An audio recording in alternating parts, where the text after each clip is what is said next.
Okay, superannuation guarantee is my topic for tonight. So I've just got a couple of fundamentals.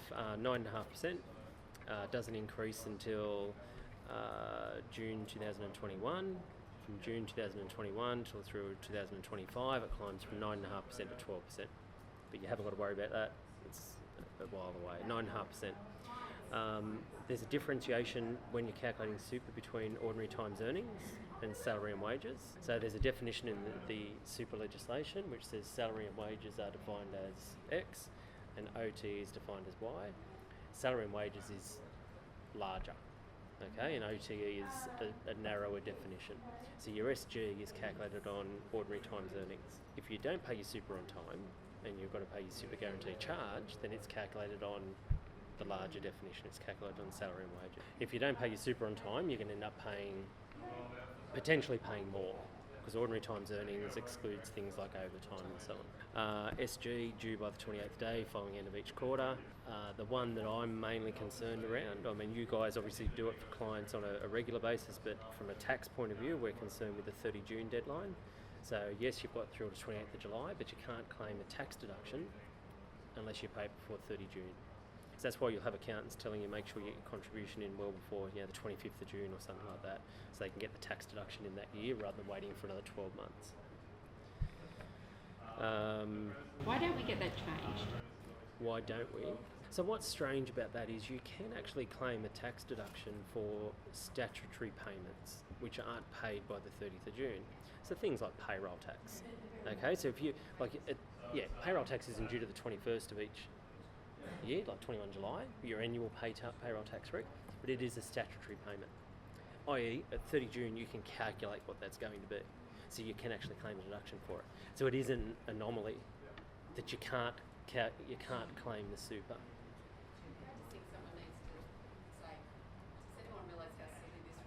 Yeah. Yeah. So accountants worry about that deadline, even though it's not due to the 28th of July. The ruling that I always go back to is SGR 2009/2. Does anyone ever look at that or not? Okay. Read it before I go to bed. Yeah. But no, honestly, if you're worried, SGR 2009/2 just has that lovely table in it. So if you're worried about, do I have to pay super on employees' termination payments? It's in there. Do I have to pay super on time in lieu when someone leaves? It's in there. Do I have to pay super on long service leave? Yeah, it's all in there in a nice table. Honestly, it's SGR 2009/2. A couple of other ones that I've got there, maximum contribution base. So you know that there is a maximum contribution base for super. If you've got a client who has an employee that's earning $500,000 a year, you don't have to pay 9.5% of the 500 grand. Okay, there's a maximum contribution base. And I'm in trouble with that one at the moment because I took over a file and it hadn't been set up in this to flag that, and it got to the end of May and I realised, and I brought it up with my client, I said, I'm so sorry to have to tell you this, but it hasn't been set up, what would you like to do? And she said, I'll just continue to pay it. So then when I worked out what the money was, she's changed her tune on that. She said, she's spoken to her legal advice and they said that she probably has a claim to get the money back from the super fund. Do you reckon? I don't think she'll ever get it back. Once it's in super, you can never, my understanding is you won't be able to claw it back. So she'd have to adjust future. Would be some sort of negotiation with the employee to adjust future contributions. Yeah, so what do you think for tax-wise it would be treated as from the company's point of view? Still an employer contribution.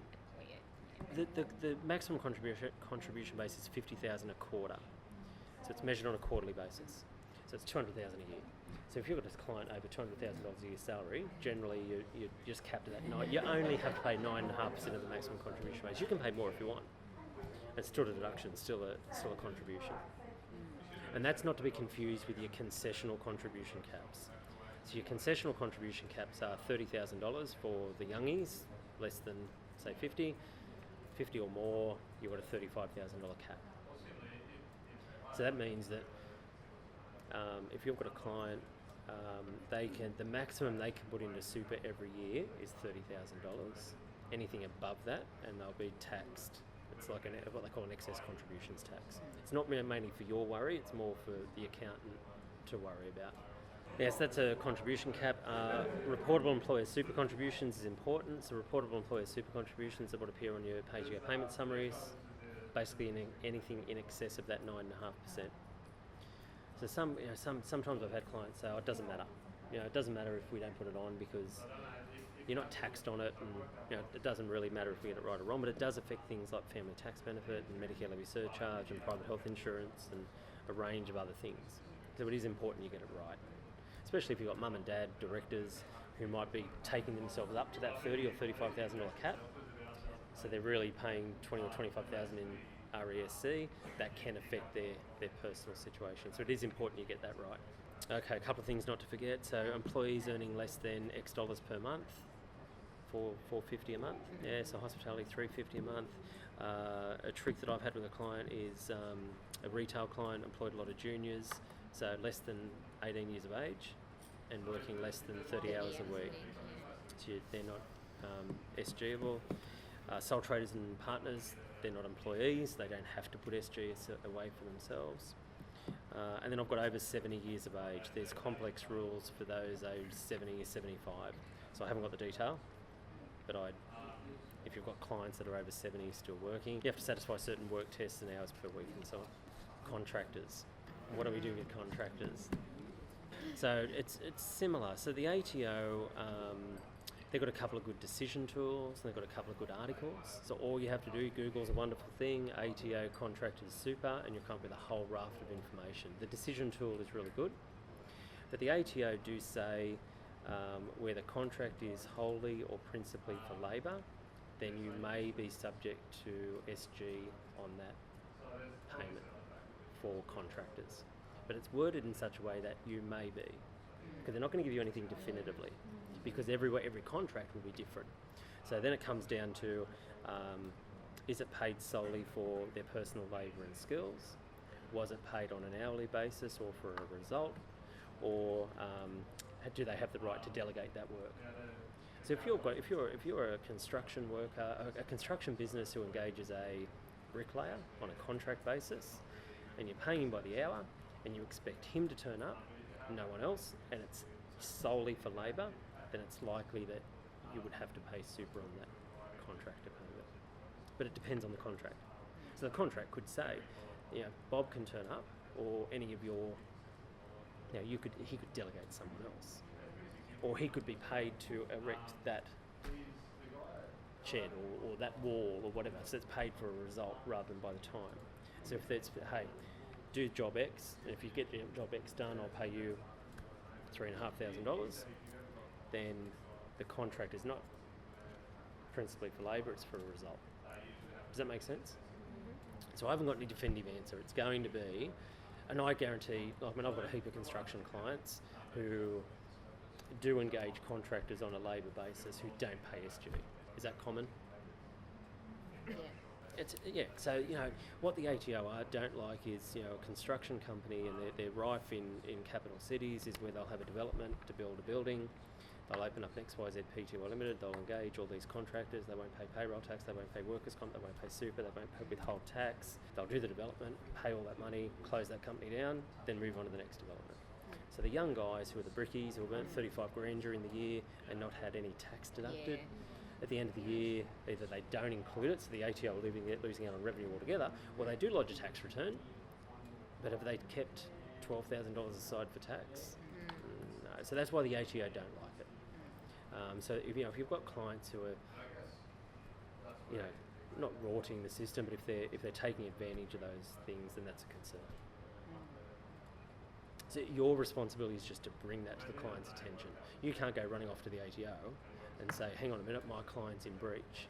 Your duty is to the client. Your duty is not to the ATO. Interestingly though, and I'll get to it in a minute, about late super.